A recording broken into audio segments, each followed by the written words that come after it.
Brancusi was born in the small farming village of Hăbăță, Romania, in 1876.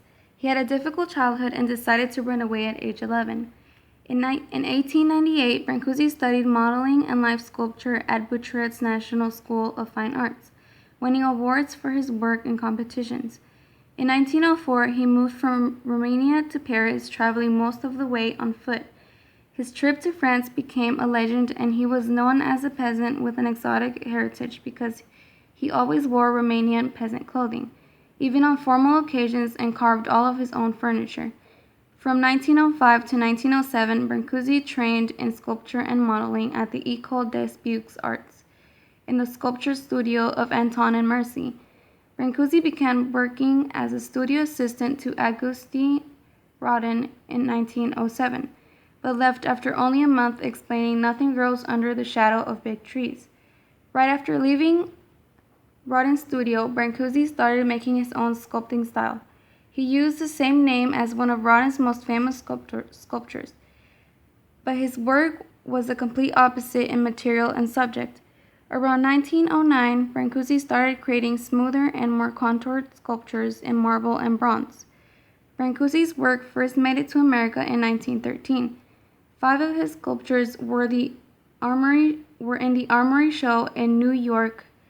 Brancusi's work confused many critics, but his work was bought and collected by many artists. In 1937, Brancusi made a monumental artwork to honor the Romanian soldiers who had fallen in World War I, and it was placed in Târgu Jiu, Romania. The monument spread across a mile of the town.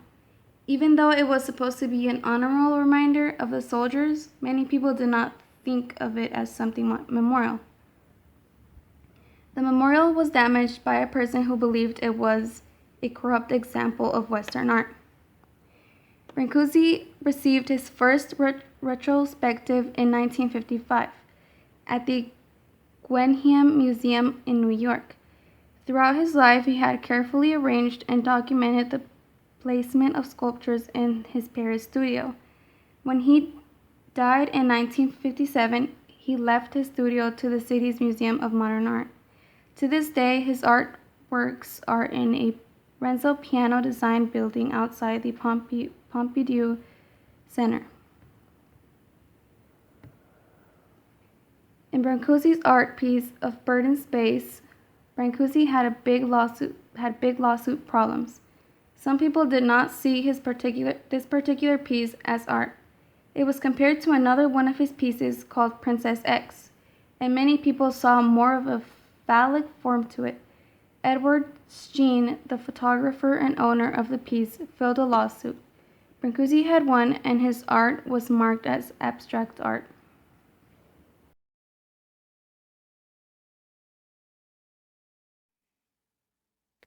The Kiss by Brancusi is a geometric abstract representation of an embrace between two beings. The most notorious version is the one located in Montparnasse Cemetery, given to a Romanian doctor whose young lover committed suicide in response with a disappointing love affair with the doctor. This figure is the third version, a full-body carving as a grave marker for a young woman who died as a result of a broken connection. Princess X, in 1916, was subject of social scrutiny, mainly because it was identified as a phallus.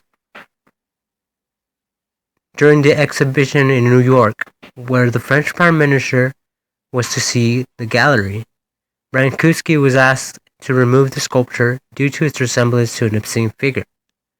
Looking back at his work and the title, it is implied that Brancusi based his avant art on a sculpture made for Marie Bonaparte, a French princess, great-grandniece of Napoleon, who was troubled in her sexual exploits and interests.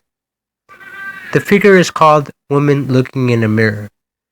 5 years later, it is implied that Brancusi carved away the original image and stripped it into an abstract figure which could indeed suggest a phallus in Marie's preoccupations. Margit Pogani Pogani, a Hungarian painter whose most prominent feature was her deep-set eyes, was a source of inspiration for Mademoiselle Pogani. Brancusi created various versions of her throughout 1913, 1919, 1931, and 1933. One of her self-portraits captures a trace of what Brancusi was attempting to capture in the sculptures. Sculpture for the blind is a non-representational piece of art that has often been ignored because there is really no true symbolism. Many have said that the piece may be meant to be touched and not seen. In 1926, a dispute broke out between Constantine Brancusi and the U.S., the reason behind it being that during the importation of bird in space to New York from Paris, the officials would not let it in as a piece of art, free from import tax, and charge a 40% fee for entry. Brancusi, of course, was not very happy, and sued so that the system could change the old idea of what representation of art was, as exact copies of an actual object. Brancusi called on fellow experts in the field against the U.S. government to prove his point. He won the case and created a new perspective of what art can be. It was a very important contribution to the art world that opened minds to the modern age of art.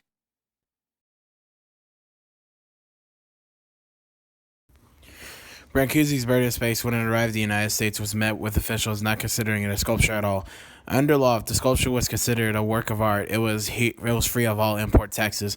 However, officials did not consider this a work of art nor a sculpture at all, because at the time in 1926, the United States considered a sculpture to be a reproduction of natural things, such as humans, animals, or other natural objects. Brancusi's work did not seem to follow the definition of what a sculpture was, and therefore was flagged and taxed. Officials declared the sculpture a utilitarian, meaning it fell under the same categories such as hospital supplies or kitchen silverware. Brancusi went before the court of the United States to fight this claim and prove his sculpture was indeed a work of art. The question brought up before the court at first was whether or not this piece of work actually resembled what the title suggested he gave it. However, this quickly transitioned into how do we define what a sculpture is, or a work of art for that matter. During the trial, a number of artists, sculptors gave testimony, including the owner of the piece at the time, Edward Steichen. At the end of the court battle, the judge ultimately decided that the definition that constituted what art was indeed obsolete to the time standards. In his decision, the judge said, "In the meanwhile, there has been developing a so-called new school of art, whose exponents attempt to portray abstract ideas rather than imitate natural objects. Whether or not we are in sympathy with these newer ideas and schools which represent them, we think the facts of their existence and their influence upon the art worlds, as recognized by the courts, must be considered. Because of this, there was a new era in modern art, or a new school of art, as the judge called it. Because of this case, we probably as critics and people would not probably accept art for how it is today because of this case. Brancusi's Bird in Space changed how people and critics alike look at art and changed the definition of what made modern art or a sculpture a work of art."